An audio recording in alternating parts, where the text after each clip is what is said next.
maniwala ka. Ito bang mensaheng ito bago o luma? Hindi na po yan bago. Dati na yan. Sabi naman ganito, dati na yan. Alin ang bago yan? Ito ang bago yan. Hindi pa nila yan naririnig. Alin ang bago yan? Si Jesus namatay. Bago ba yun? Hindi po. Hindi po. Sila naniniwala, pag namatay ang isang tao, magta-travel siya from the place ng living to death. Amen. So, ang ginagawa nila, sinusunog nila yung bangkay. Sunog nila. Ang pagsunog kasi ng bangkay, parang honor yun. Lalo na pagsundalo. Nakakakita na kayo sinusunog, nilalagyan po yun ng silver coin dito sa mata. Tapos tapos sa malayo, may pana, tsaka susunugin po yan. Pag sinunog ang bangkay mo, binibigyan ka ng honor. Sabi, pag sinunog ang bangkay mo, napugid ka, di ba? Diba dating eh. Sapagkat sabi nila, pag ang tao ay bumalik na sa pagkaabon, naniniwala sila na ang tao galing sa lupa, dapat bumalik sa lupa. Naniniwala sila na pag yan nakabalik sa lupa, magta-travel yan. Amen. Sasakay yan sa bangka. Yung kaluluwa niya, sasakay sa bangka. Alam niyo ba ang tawag doon sa river? Styx. Sino nakakalala nito? Rock group po yan. Paborito ko yan. Styx is the river of death. Meron tinatawag na river of life. Diba? River of life. Meron sa kanila na river of death. Tatawid ka dyan. Ang driver mo, si Hades na. Kaya nakuso yung may kalawit na gano'n. Yan. Those are Greek mythologies, mga kapatid. At ang pangalan nung pupuntahan mo ay Hades. Kaya na sinasabi ko sa inyo, ito bang topic nito sa kanila bago o hindi? Hindi po, dati na yan. Ang pinutukoy ngayon ni Paul, ang dami nyo narinig. In fact, meron ito yan sa aklat ng Acts. Inimbita pa si Pablo na mag-evangelize. Sabi, sige, tumayo ka, kasi uso yun eh, magsalita na, makikinig kami. Ay, naman na muli, sabi na, teka muna, parang bago yan. Sino ba yung Jesus? Doon na sila nagkagulo. Teka na, balik ka na lang muli bukas. In fact, si Paul, nabugbog pa. Para narito, hindi naman niya kasi sulat niya sa Roman. Bakit nabugbog si Paul? Sapagkat si Paul, napagkamalang mensahero, sino ba yun? Si Mercury, yung si Mercury na gano'n. At yung kasama niya, sino yung kasama niya palagi? Napagkamalang si Jesus, yung Diyos Ama. At si Paul yung tagapagsalita. Anong sabi ni Paul? Ba, hindi po. Tingin mo, bakit gano'n? Hindi po, nakakasala po tayo yan. At may nagsabi, yung dalawang nga, kaya narito, para tayo ay turuan mamulitika itong nabugbog tuloy mga kapatid. Anong pinamamalita nila?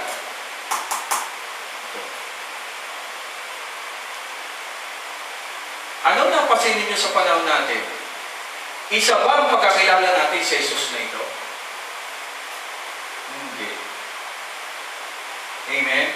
Hindi po pare-pareho ang kahit naman sa modern time, ganun din yung araw yan. So, ganun ka-komplikado yan. At anong sinasabi ni Paul?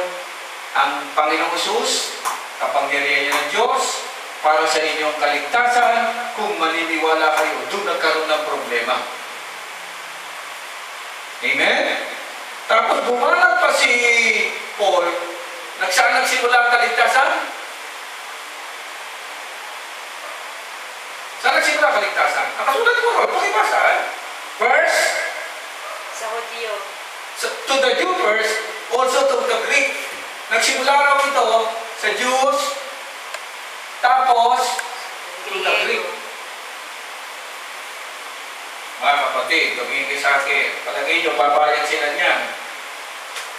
Papayag yung Greek. Uy, nauna sa inyo, bago sa amin. Ay, naku mga kapatid. Yun ang sinasabi. Kung di ito naiintindihan ng iba eh.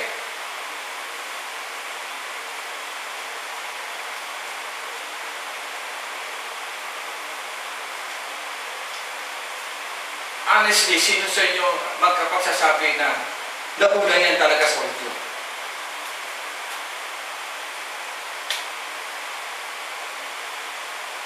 Narinig niyo na bang i-preach yan ng mga preacher? Ang kaligtasan ay nagsimula sa God's House of Christian Ministry. Yan ang marinig niyo. Tama?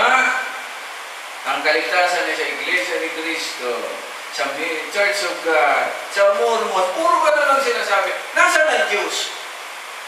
Ininom na, Pastor. Diyos nga eh.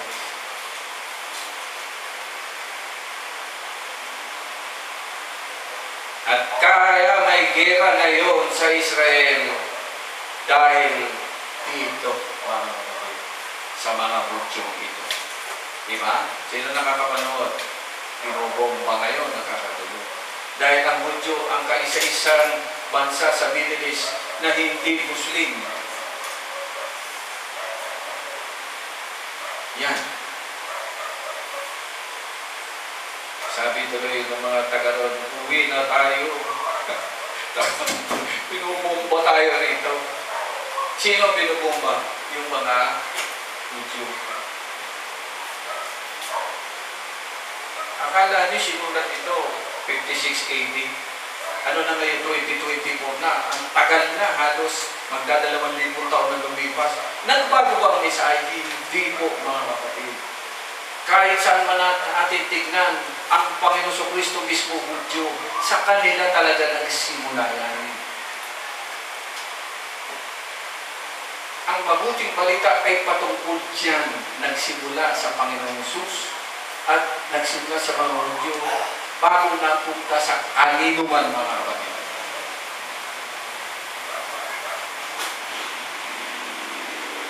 Dito kung muna tatapusin dahil medyo malalim, pag magbabasa kayo ng Biblia, reminder, lalo na pag nagbabasa kayo ng Old Testament, nais ko sabihin sa inyo, hindi sa atin yan. Hindi po tayo tinutukoy niya. Amen. Huwag kayong quote ng quote dyan. Sabi sa Isaiah, sabi sa ganito, hindi kayo tinutukoy niya. Hudyo tinutukoy niya. Yan ang istorya ng pagtawag ng Diyos sa mga Hudyo. Yung New Testament, yan yung papunta sa atin. Pero sabi nila, bakit binabasa pa natin ang Old Testament? Binabasa natin ang Old Testament kasi sa kanila yan nagsimula. At meron din dyan mga parte na hula papunta sa ng kaligtasan galing sa Hudyo papunta sa atin. E nagdahilan kung bakit sinabi ni Paul yan, first to the Jews, sa kanila naman talaga. Then to the Greek, papunta sa atin. Yan ang simula ng mabuting balita. Yan ang mabuting balita, mga kapatid. Bakit mabuti? Kasi dapat ang kaligtasan para lang sa mga Hudyo. Pero nakita natin ang pagmamahal ng Diyos sa buong sanlibutan. Kaya nga po, God so loved the world na sinasabi, hindi lang pala yan sa Hudyo, revelation yan eh, kundi sa lahat ng mananalig at magmamahal sa Diyos, kasama na yan sa kaligtasan. Ang Panginoon Kristo ay Hudyo, mga kapatid. At ang chosen nation pa rin ay ang Israel. Wala na kung tayong magagawa.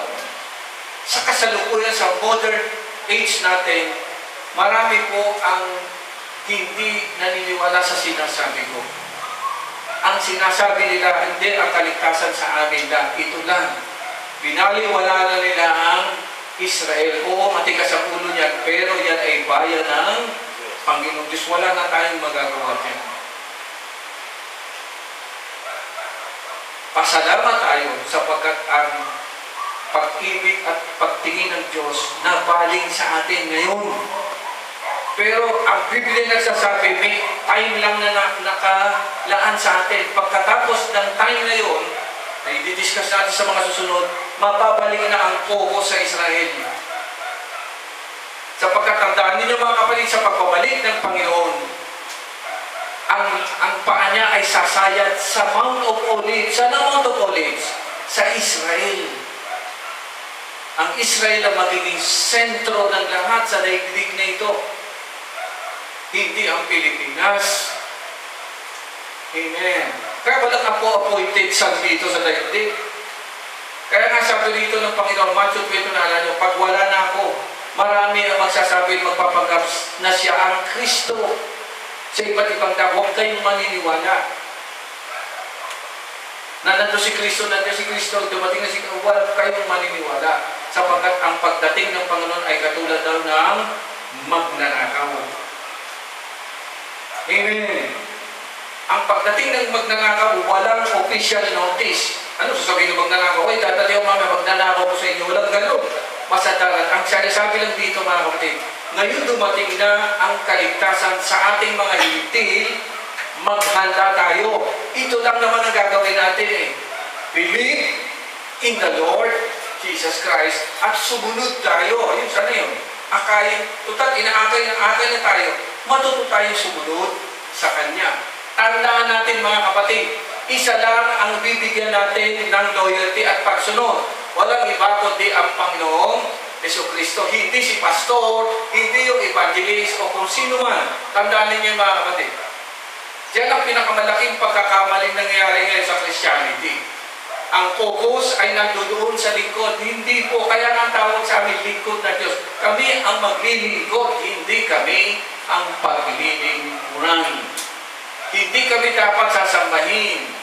Wala kayong pakialam sa amin. Ang pakialam sa amin nasa Panginoong Diyos. Amen. Ang inihilang din po sa mga susunod na talata, igalang lang ninyo ang mga namamahala sa inyo. Respect ako naman. Pero hindi ganyan ang nangyari sa kasalukuyang panahon. Nakalulungkot yan.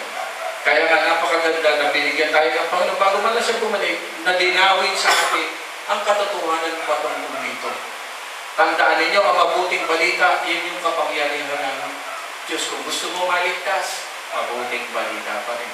Kung gusto mo tumatag ang pananampalataya, kailangan alam mo yung mabuting balita. Anong mabuting balita? Patungkol sa Panginoong Jesucristo lamang, period.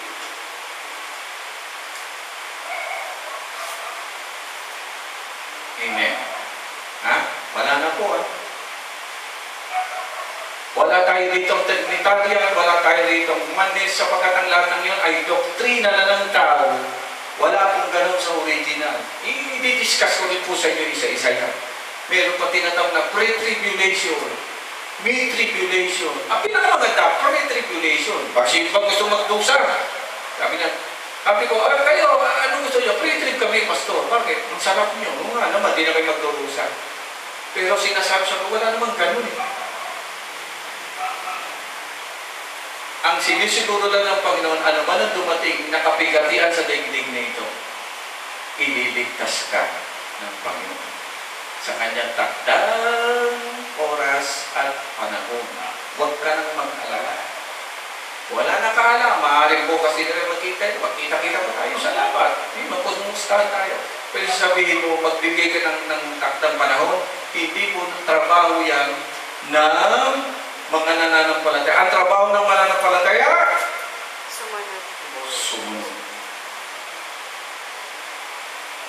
Ay, mga kapatid, ang susundin natin ng Panginoong Hesus, hindi yung pastor, hindi yung evangelist, hindi.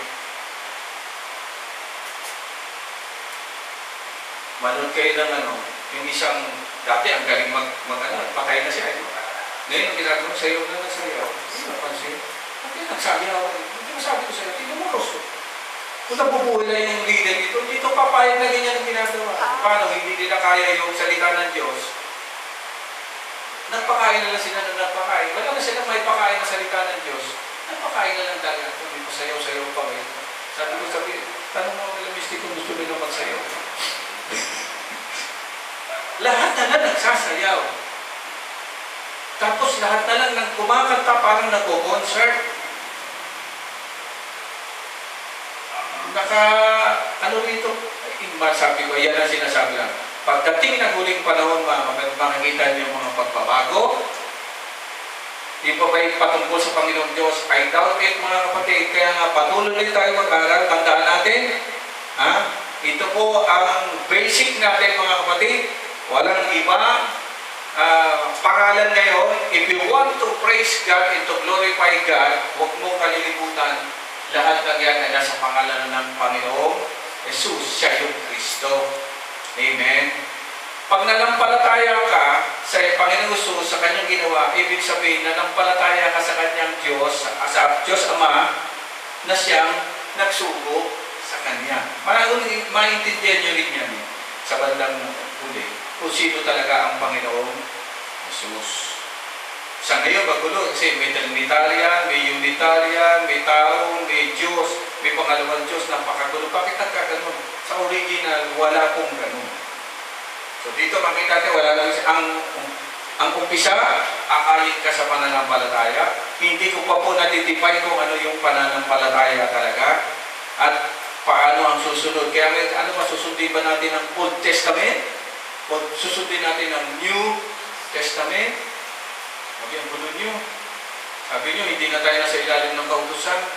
Pero pagdating sa tayo, sa ilalim pa rin tayo ng kautusan. Sabi ka na, diretsa ka, o nga naman, bakit ganun? Sabi nyo, wala tayo sa ilang kautusan, pero pagdadamit ng mga mahaba, nasa Old Testament pa rin yun. Kaya gugulo. Bakit nakakagulo? Kasi nga po, mga kapatid, ang pananampalataya hindi na nakabase sa Panginoong Jesus. Nakabase na rin sa kanilang mga leader. At yan ang nakagulo po. Amen. Amen ba mga kapatid? Ito, panghuli na lang. Paano malalaman kung ang isang leader ay totoo o hindi? Yung mga kasagot. Isa po yan sa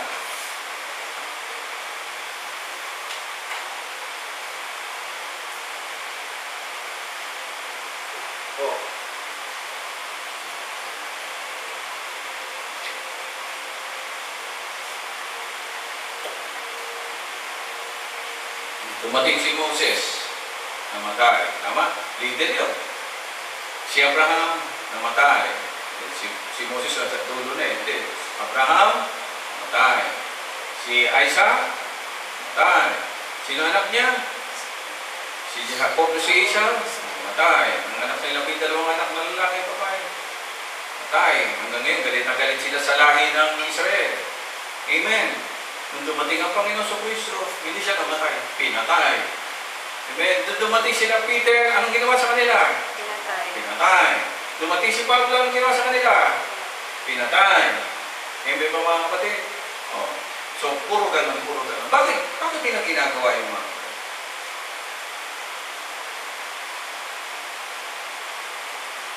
Bakit? Hindi na pinapatay. Basahin nyo Isaiah chapter 53 verse 1. Basahin nyo. Pakinggan mo. Diyan na natin.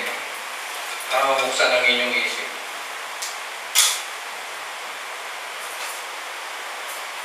Kakaiba yan mga kapatid. Diyan natin tatapusin mo. Ano sabi? Wala pa pala sa inyo. Isaiah 53:1.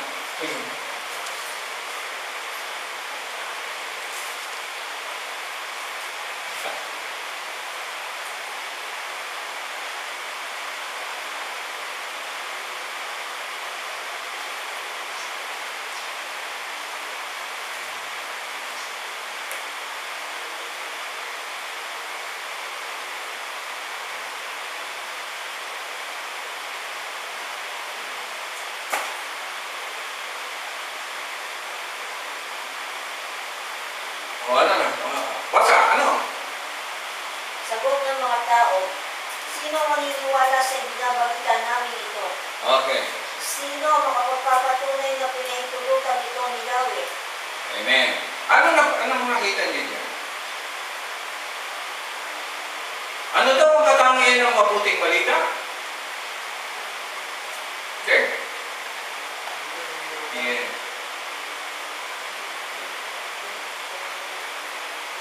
Yan ang isang katangian na dapat ninyong tingnan. Ang mabuting balita, ang talagang karakter niyan, hindi po yan pinaniniwalaan. It takes pananampalataya para ma-recognize mo yan. Kaya ang trick dyan mga kapatid. Who shall believe in our report? Pag binasa niyan, patungkol yan sa Panginoon sa Kristo. May naniwala ba? Nung dumating ang Panginoon sa Kristo, may naniwala ba? Bakit? Ako ba, bilang pastor, Ine-expect ko ba na maniwala na pag nagsalita ko? Tinanim ko rin sa isip ko, basta ako nagsalita, maniwala ka hindi, wala na akong pakialam ko. Pero usually alam ko, hindi naniniwala. Many times, para malaman mo, teacher. Diba? Meron bang requirement sa teacher na para maging teacher na paniniwalaan ka? Wala. Wala namang ganun. Maniwala sila. In my life, ewan ko sa inyo, ganun din siguro. Ang tagal ko na nabuhay, pero napula-pula, wala talaga naniniwala sa akin. Kaya nagtataka, bakit ako Ginoong pastor? Amen? Naalala ko lang, nag-aral ako ng pagbibiganiko. Hindi nagbibiganiko ako. Lahat ng customer na nakausap ko, hindi naniniwala sa akin. Ano? Sabi sa akin, ikaw pa ano rito? Sanay nga ako eh. Opo. Bata mo ba? Sabi ko, ito no. Hindi na ako umikibo. Tapos makikita nila gawa na. Alam niyo ba, nagpastor ako, nag-ano ko, ni-expect ko na paniniwala na ako, kahit nag-iba doon. Okay lang. Dahil pagdating sa Diyos, mga kapatid, you don't have to believe. Ang kailangan mo, faith. Anong faith? Na hindi nakikita. At umaasa ka lang na yung narinig mo mangyari. That's very hard, mga kapatid.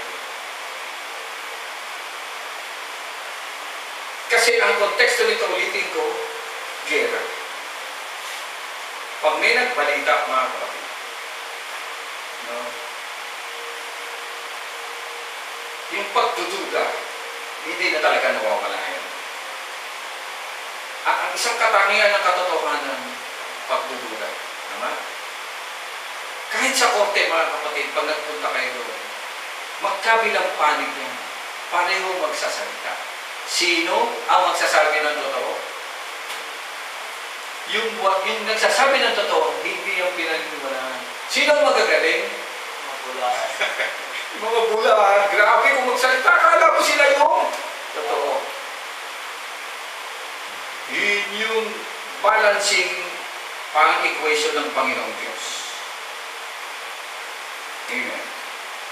At ang tao, mga kapatid, likas sa kanya hindi paniniwala. Sabihin mo, nanalo ka ng 10,000 pesos. Maniniwala yun? Yun. Pero iabot mo sa kanya yung premyo, yun. Kasi nakita niya eh. Nakahipo niya. Pero kung sabihin mo na gano'n, no? That is the character, mga kapatid, ng ginagawa natin ngayon. Sa ngayon, mga kapatid, makakalungkot man, pero marami na talaga hindi nagsisimba. Hindi lang po sa born again, lalo na sa Catholic, talaga, grabe, talaga wala eh. Kung wala na. No? Wala eh.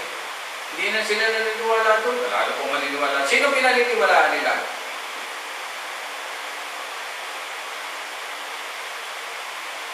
Sino pinaniniwalaan nila? Yung nakikita nilang palagi. So kung ikaw ay nasa social media, palagi ka nilang nakikita, parang kapanipaniwala ka. Pero yung matatalino, hindi sila naniniwala kasi meron tinatag na fake news na. Ngayon, nabubuksan na ngayon ang isip ng tao na kahit marinig, kahit makita, hindi na sila basta-basta naniniwala. Pero nung una pa man, makikita nyo, who shall believe? Who had believe in our Lord? Sa totoo lang, wala talaga eh. Pero kung ikaw pinili ng Diyos, mapupuno na lang sa puso mo, bakit nang pala ganun? May kakaiba ito. Kaya nung dumating ang Panginoon Kristo, pinaniwalaan ba siya? Wala. Pero bakit yung mga apostol, napunan ninyo? Uy, halika, nakita ko na yung Mesiya, sabi. Ano? Taga saan? Taga Galilea. May mabuti pang galing sa Galilee. Di ba sabi nila? Wala. Hindi, sabi niya, halika. Sino po yun? Sinatanyil yun eh. Nung nakita niya, bago ko pang mapupunta dito, nakita na kita sa ilalim ng ano yung nalaman, sabi niya. Ano yung nalaman? Doon niya na-realize, ito nga ang Mesiyas. Magsasaka, mangingisda. Sila ang naka-discern na yung kausap nila, yun na pala. Pero yung mga may pinag-aralan, na-deserve ba nila? Wala. That is the biggest threat, mga kapatid. Sa palagay niya, yung babalik ang Panginoon at i-rapture tayo, may naniniwala? Sabi nga, pagdating ng Panginoon, ang mga tao walang kamalay-malay. Walang kamalay-malay, darating na ang inyong kaligtasan.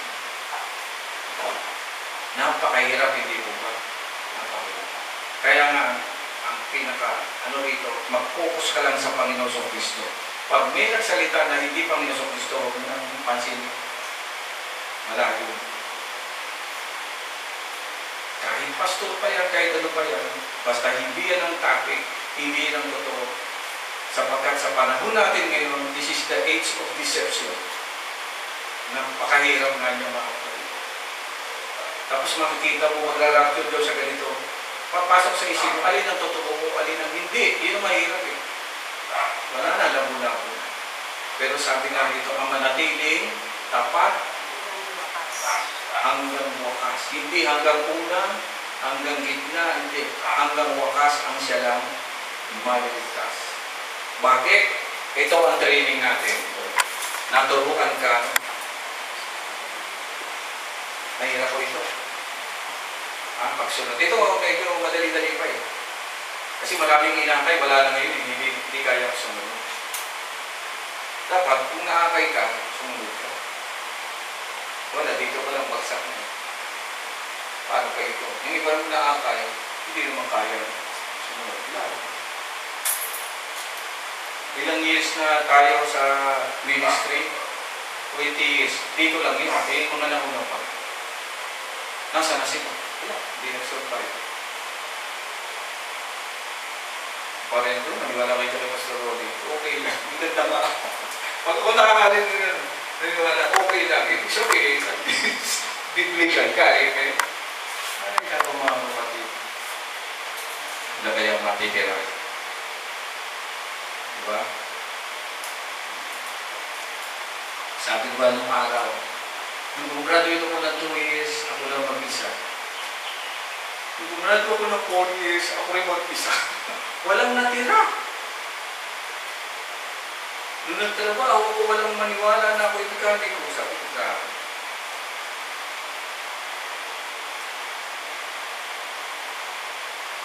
Pero yung may mga matang nakakakita, di ba? May mga espiritu nakaka-alam nila kung sino ang sa Diyos. Hindi na natin ito kailangan ano pa, no? Ang malaga sa puso at isip natin, alam natin kung ano ang totoo. At huwag na, tanda niya, huli-huli ko sasabihin, huwag tayong bibitaw, Panginoong Jesucristo lang. Lalo po, ano? Para maiwasan natin ang deception, maiwasan natin ang pagkapahamak ng ating mga kaluluwa.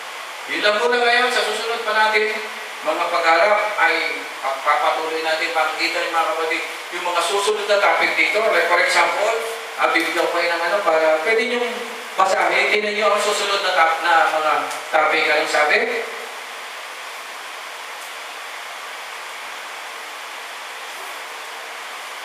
Verse 18. Sino sa inyo gusto nyo magbasa? Ayun. Ito na sinulat na. Ano sabi? For the wrath of God is revealed from heaven. Bakit napunta ko? Nasa Tagalog yan? Sapagkat ang puot. Nakaya mula sa langit ang puot ng Diyos. Uy, bigat yan. Anak ko. Pwede po kayo hindi umatin yan. Nakalumarangan. Pwede rin kayo umatin para makapagkaroon tayo. Bigat po yan, ha? Ang sinabi, ang panampalataya, kapangyarihan ng Diyos. Yung una sa 16, 17, di ba? Ang nabubuhay sa panampalataya, nagsimula sa panampalataya, mabuhay sa pananampalataya. Ang bihirang pagdating ng verse 18 ang pinag-usapan para malaman nyo kung ano pananampalataya, magsimula tayo sa puot ng Diyos. Ay, pambihira. What a topic. At pag tinalakay natin yan isang-isa mga kapatid, nakakailabo. Yan, sapagkat ang puot ng Diyos, bakit ang puot ay nahayag mula sa langit, laban sa lahat ng kasamaan at kalikuhan. Those are the effect ng hindi natin pananalig ng Panginoon Diyos. Isa-isahin nyo. At magugulat tayo mga kapatid. Merong mga parte dyan, biktima talaga tayo. Naging biktima tayo. Pasalamat na tayo sa Panginoon at nakaalis na tayo. Pero pag binasa ninyo yung mga kapatid, makikita ninyo ang grabe ang puot ng Diyos. Diyos po ang napupuot ha. Ayan. Di ba? Ano natin ito ngayon? Papuutan na ng Diyos yan.